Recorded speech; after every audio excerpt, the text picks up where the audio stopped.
Yo, what's good, YouTube? It's K-Pop Reacts, and I got another reaction video for y'all.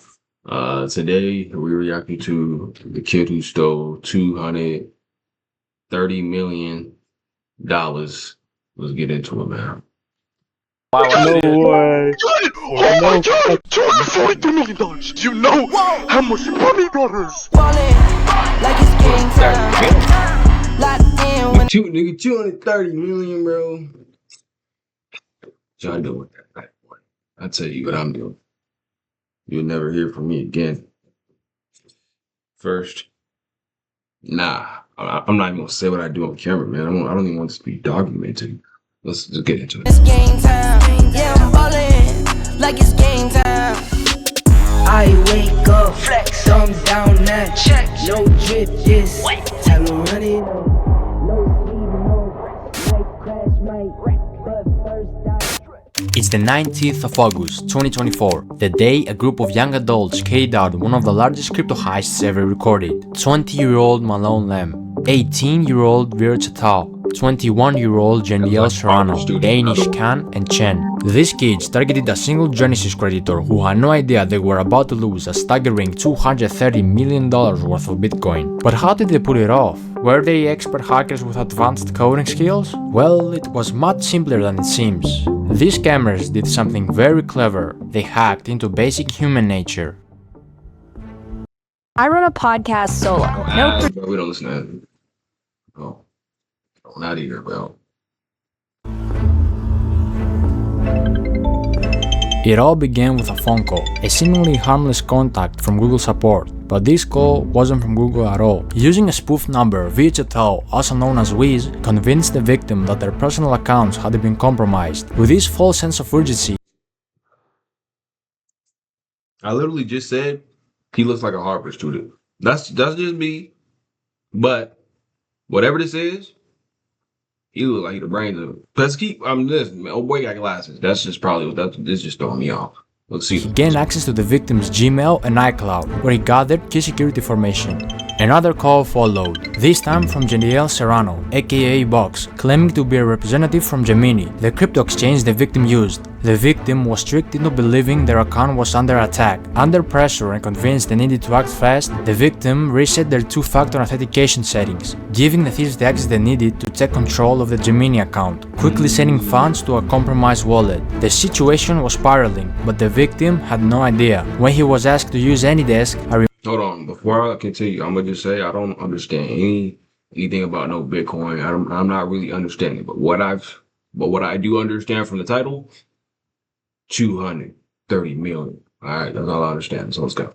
remote access software, it seemed like another step in securing their assets, but in reality, it was the final blow. As the victim unknowingly shared the screen, the private keys to their Bitcoin wallet were exposed, and in just a few clicks, the digital fortune was transferred into the hands of the thieves. Wow. No way. No It's in the blockchain. It's on the blockchain, bro. You know what I'm questioning though? Are they actually in a freaking car now? Are they like doing this like in a Zoom call or something? And did they record this? Oh my god! Oh my god! In a private video, they recorded the live reactions to the successful transfer of 4,000 See, yeah, look, he just said in private video, they recorded all this shit. First fucking mistake. Why are you guys recording this shit, bro? First mistake. Why? So I'm trying to understand it. Is it so you can show someone? Cause like, I'm not showing anyone this, bro.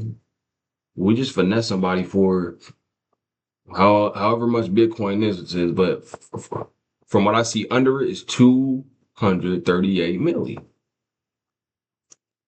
64 bitcoins valued at over $230 million at the time, clearly excited as they watched the millions flow into their wallets. How did they manage to pull off such a heist? How could someone with that much wealth be deceived so easily? And why will they record themselves in the act of committing such a massive crime? These are questions that might never be fully answered, but one thing was clear: the money was now in the hands of the criminals, and they knew their work wasn't done yet. What y'all doing though, bro? That's my question. You and the freaking group chat, call, whatever. What y'all doing? As soon as y'all got that money in the account, 230 mil. What y'all doing, bro? Like, nigga, first of all, nigga, my heart dropping like to the flow, bro. Like, I wouldn't even be able to process, like, nigga, how much money I just finessed out somebody. So that's just crazy. Exactly 17 minutes after, they quickly set about laundering the money. To make it harder for authorities to track the stolen crypto, they split the Bitcoin into smaller amounts and transferred it across 15 different exchanges, a common tactic known as pill chains. The idea was to break the large transactions into smaller ones, making them harder to trace.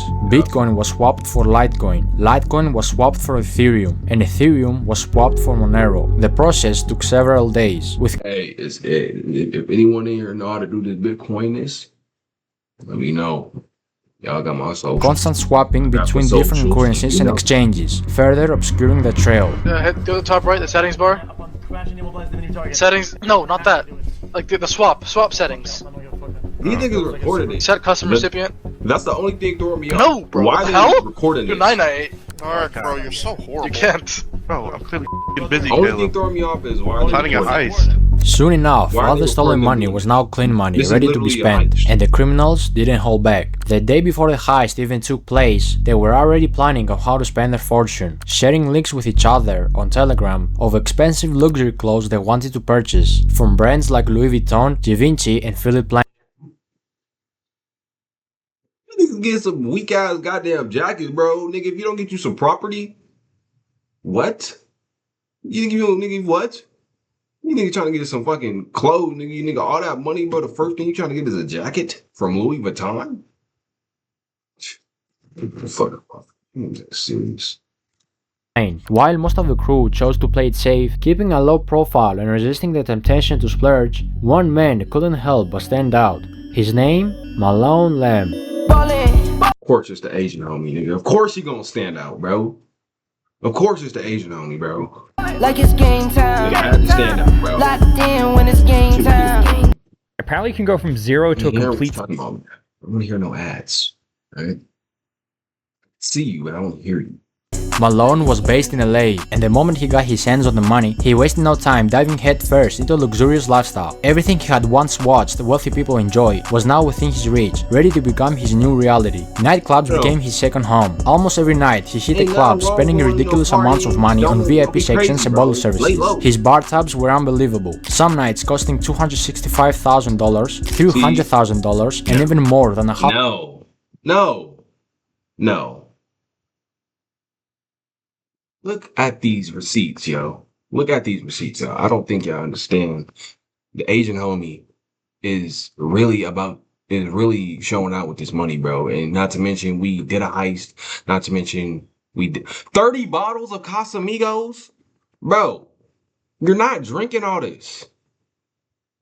15 bottles of Don Julio. 17 bottles of Grey Goose. 32 bottles Ace of Spades. You're not drinking all this. You're not. 100, bro. This the one right here. 100 Casamigos, bro. You did not stop it, bro. The Asian homie showing out. $500,000 in a single night. If you were in one of those clubs, you couldn't miss him. Hey, yo, Malone, you going real crazy like it's your birthday. His name will be flashing on signs, and I don't know this nigga. If I did this heist with them, I don't know Malone no more, nigga. I don't know him. DJs will shout his name, giving him all the attention. Malone! 70 bottles, Malone! Welcome home, Malone. Malone, this is next level. Malone, you're not He quickly became everyone's favorite, because whenever he was around, everyone got to drink for free. He threw around cash like it was nothing, and one time he even handed a DJ a massive 6-liter bottle of Golden Ace of Spades champagne, which could cost anywhere from $25,000 to $60,000. Another time he tipped a DJ $2,000 and had all the unopened bottles in the club sent straight to his house. He even tipped me $2,000. When I tell you the amount of bottles he sent me that I took home brand new, everything sealed, brand new. But as fun as LA was, it still didn't DJ for the sell all that.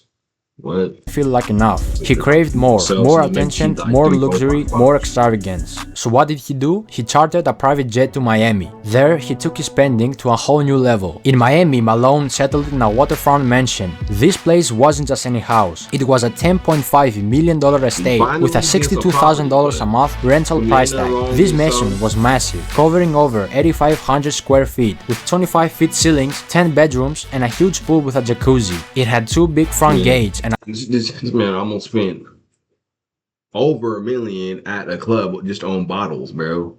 Bro, stop it, bro. a garage with a spacious driveway that was later filled with expensive supercars and luxury vehicles. Malone bought a black Mansory SF90, a white Lamborghini Urus, a fully kitted out white Mansory Lamborghini Urus with baby blue interior, a matte black Lamborghini Revuelto, the new Porsche. See, instantly. See, there's nothing wrong with having all these cars, but if you're gonna have all of them, you're supposed to have them in a garage. All of them are not. All these exotic cars are not supposed to just be sitting outside your driveway, bro. You got over 30 exotic cars sitting outside your driveway. That's suspicious. Okay, you're supposed to have these in a garage. You feel me? So it's not suspicious, you know? You feel me? I'm just saying. Like, what? Look. 911 GT3 RS, the new Ferrari SUV in black, 2 Mercedes-Benz G-Class, 1 in grey, 1 wrapped with matte black camo, a convertible matte black and pink Rolls-Royce Dawn, a blue BMW M4, another Lamborghini Revuelto in matte grey, a blue Lamborghini Urus, an all-white wide-body kit Lamborghini Aventador SVJ. Bro, you're bringing too much attention to yourself, bro. Literally, not even a couple minutes ago, we were just doing a heist, finessing some old person out Bitcoin. Now he's just putting all eyes on him, bro. You're gonna get us caught, bro. You're gonna get caught for sure. But like, nigga, you're gonna get us all caught, bro. Relax. With Malone's name written on the bottom of the door, a matte black Ferrari 812 Superfast, another Lamborghini Aventador SVJ in blue, a pink Urus, which Malone originally bought as a gift for his ex-girlfriend, to try to get her back, but got rejected again. When he can't leave Malone, right, my nigga? She didn't even want it. Like, come on, yo. Like, he's literally just spending the money, bro. You're just spending it now. You're just spending it, bro. A fully black carbon fiber McLaren 765 LT, a blue Pagani Huayra, and many more cars. If you didn't realize it, sit outside his driveway, bro. You're supposed to have these inside a garage so it's not suspicious. No one should drive past your house and there's just 30 cars blocking up the street. That's all belong to you. That's suspicious, bro. Put them in a garage. By now, Malone was always rolling with fashion. He rocked high-end designer pieces like Louis Vuitton and Givenchy. His style was expensive, with the most expensive piece of clothing being the Moncler Maya 70 by Paul Manges jacket, which alone cost $50,000 or more. But after all this wasted money on clubs and cars, Malone finally decided to invest his money. That is a Pepsi Rolex, if you guys didn't know. Yes, it is. I know. Look it up. That is a Pepsi Rolex. In timeless pieces that would hold their value over time, like these Cuban link chain bracelets filled with diamonds, a Richard Mille covered in diamonds, and a diamond ring for each one of his fingers. One Richard Mille wasn't enough, of course, so he bought multiple. Even his glasses had diamonds. Yo, don't take no video. Malone, what? Fuck you mean don't take no video? Nigga, you might as well. Nigga, you might as well, bro. You showing out, bro. Bro, if I did this heist with him, bro, I do not know him no more. Literally, just give me my cut, bro, and I don't know any of you guys no more. I'm in like South Asia, in like some little like teepee thing, bro. Bro, you won't be able to see me, bro. Hold on, I'm just disconnecting my mic. Tripping. Yeah, you won't be able to see me. I just disconnected my mic. Yeah, Tripping. Wasn't just a millionaire obsessed with himself, he had a generous side, often using his wealth to give back to others in need. He bought 5 Birkin bags and gave them away to random girls at the club. One of these lucky ladies was a model named Olivia Allen. Guys, I can't even make this up when I say that I just woke up to a Birkin in my bedroom because a man gave it to me in the club last night. This is your sign to go clubbing. Another lucky lady who got a Birkin bag was famous TikTok star Sky Bree. Me and my 2 girlfriends walk over to the section, and this kid, I'm gonna refer to him as like a kid. I mean, he was definitely over the age of 18. He looked pretty young. He's a kid, he comes towards me, he's a kid and he's that like, pulled off the biggest heist of all time, and he's fucking acting very weird. Got this for you. She ended up saying she didn't like it. It's beautiful, but to be honest, it's not really my style. While Malone was busy making his name known, flaunting his wealth at every turn, he was also drawing the wrong kind of attention. His outrageous spending, paired with his desire to be noticed, made it easier for authorities and blockchain experts to track him down. Investigators, including prominent figures like Zach XPT, were closely watching the flow of the stolen funds, tracing each move as he splurged on cars, clubs, and luxury items. The more he spent, the more obvious it became that his newfound fortune was linked to the heist, and soon enough, the walls started closing in.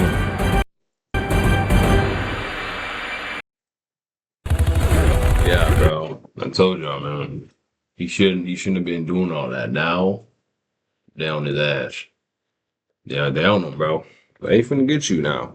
Now, as of everyone else, I don't know. Because in this video, we haven't seen everyone else. They've been laying low, playing it smart. As of Malone, they don't know that nigga. This nigga is flashing his money, bro. Like, this nigga want to get caught. Malone thought he was untouchable, but behind the scenes, law enforcement and experts like Zach XPT were already connecting the dots. Through his flashy spending, investigators tracked large transactions linked to the stolen Bitcoin, using blockchain analysis to map out the movement of funds. What's more, both Box and Wiz slipped up during the process of laundering the funds. On several occasions, they accidentally leaked the stolen funds with their personal assets. Wiz, for example, also leaked his full name during a screen recording, while Box reused deposit addresses, making it easier to trace the funds back to them. These mistakes, combined with recorded conversations and digital footprints, painted a clear picture of— Not to mention the whole video of them pulling off the heist. I don't even know why they recorded that. Maybe they wanted to get caught. The criminal's activities. By mid-September 2024, the FBI and other authorities had gathered enough evidence to act. On the 19th of September, federal agents raided Malone's Miami mansion, where he was arrested, surrounded by all the luxuries he had bought with a stolen fortune. We hear boom, and we thought that was shooting in the neighborhood, and we saw a lot of police. This was something that never happened in this neighborhood. Most of the time was a lot of party. It was party because I can hear from my house the music. It was a stark contrast. Malone, who had lived like a king for just a short while, was now being led away in handcuffs. Authorities were able to freeze over $9 million in stolen funds, with $500,000 already returned to the victim. However, a significant portion of the stolen money remains in cryptocurrency wallets. At the time of making this video, $21 million linked to Box is still sitting in one wallet, while Virtual Tao, also known as— What? What? $21 million linked to Box is still sitting in one wallet, while— Nigga can't just speed past that like you ain't just say $21 million ain't just sitting in a wallet somewhere out there. Now, I could be wrong. It could have been recovered, nigga. This video like what? This video what? A year, nigga? So Virtual Tao, also known as Wiz, has around $39 million tied up to his account. Additionally, $4 million of Malone's funds remain untouched in another wallet. But what happened to everything else he bought? The cars, the clubs, the private jets, and all the flashy stuff. See, when a criminal buys luxury items, like cars, with stolen money and later gets arrested, the government steps in and seizes those assets through a process called asset forfeiture. This allows law enforcement to take control of anything purchased with illegally obtained funds, such as cars, houses, or expensive expensive jewelry. Once these assets are seized, they are usually put up for auction. In many cases, dealerships or buyers, including the same dealer who originally sold the cars, can purchase them again, often at a lower price than they were initially sold for. The money made from these auctions then is used in a couple of ways. A portion of it will go toward compensating the victims of the crime, helping to recover some of the stolen funds, while another portion could be used to cover the cost of the investigation and legal proceedings. If the victim is lucky, he can get 50 to 65% back after the auction and administrative fees, the cut the investigators will get. However, in Malone's case, 3 of the cars he purchased, the Mandarin Lamborghini Urus, the Lamborghini Revuelto, and the Porsche 911 GT3 RS, were later transported to LA following his arrest. These cars were spotted by EFF Spot, a popular YouTuber who is known for his rare and expensive car spotting videos. In this particular video, both the Revuelto and the Porsche appeared with noticeable damage. So are they gonna like trade these cars off since they got damage? If that's the case, just auction them off, bro, because people gonna buy them cars, bro. I don't care if it got a little scratch on it. I mean, you feel me? As you know, I don't know Malone no more. So if I was in this heist, now actually no, nah, that's too close to the feds. I was thinking like if I was in the heist and I wanted some cars, shit, go buy them off that auction site. Shit, you know, they sell them for the low low. You feel me? You still got your cut. I'm fucking up my mic, yo. Also had significant front-end damage, while the Porsche was dented in the rear, suggesting that the Revuelto had likely rear-ended the Porsche. This kind of damage will undoubtedly decrease the value of these cars when they go to auction, significantly reducing the amount the victim could recover. The same process will apply to the clothes, jewelry, watches, and designer glasses that Malone purchased. These luxury items are likely to be seized by authorities and auctioned off as part of the asset recovery process. High-end watches, such as his Richard Mille pieces, are particularly valuable and could bring in significant amounts at auction. While designer clothes typically depreciate in value, Malone's expensive pieces will still hold enough worth to help recover the funds for the victim. As for the wild spending in clubs, that money is pretty much gone. When you blow $500,000 in a single night on bottle services and VIP sections, the clubs aren't held responsible for giving it back, especially if they had no clue the money was stolen. Same goes for the private jets. Those jet companies provided a legitimate service, so the money Malone spent on his flights is long gone. In conclusion, while most of the big ticket items can be seized and auctioned, much of what Malone spent on services, like clubs and private jets, is lost for good. This story isn't just about a major heist or the luxurious lifestyle Malone enjoyed for a brief moment. It's a lesson in greed, the dangers of showing off wealth that wasn't